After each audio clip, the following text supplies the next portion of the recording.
క్రికెట్లో మీకు తెలియని అరుదైన ఫ్యాక్ట్స్.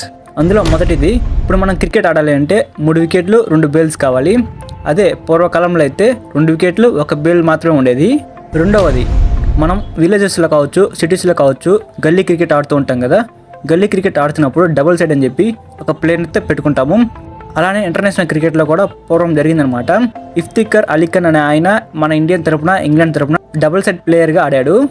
మూడవది, మన భారత స్పిన్నర్ అయినటువంటి ఆర్జీ నదకర్ని వరుసగా 21 మెడిన్ ఓవర్లు వేశాడు. నాలుగవది, క్రికెట్లో పురుషుల ప్రపంచ కప్ కంటే కూడా ఉమెన్స్ ప్రపంచ కప్ ముందే జరిగిందంట. అండ్ లాస్ట్ అండ్ ఫైనల్గా ఐదవది, ఇది చాలా ఇంట్రెస్టింగ్ ఉంటుంది. అలెక్ స్టివర్ట్ అనే క్రికెట్ ప్లేయర్ టెస్ట్ క్రికెట్లో 8463 రన్స్ చేశారు. ఇందులో స్పెషల్ ఏమిటంటే ఆయన కొట్టిన రన్స్, ఆయన బర్త్డే డేటు ఒకటే అనమాట. ఇలాంటి వింతలు అనేవి చాలా అరుదుగా జరుగుతుంటాయి. ఈ 5 వాటిల్లో మీరు ఏది కొత్తగా తెలుసుకుంటున్నారో కింద కామెంట్ చేయండి. మీరు డైలీ ఇలానే మీకు తెలియని క్రికెట్ ఫ్యాక్ట్స్ అనేవి తెలుసుకోవాలంటే మన ఛానల్ని సబ్స్క్రైబ్ చేసుకొని పక్కన బెల్ సింబల్ పెట్టుకోండి.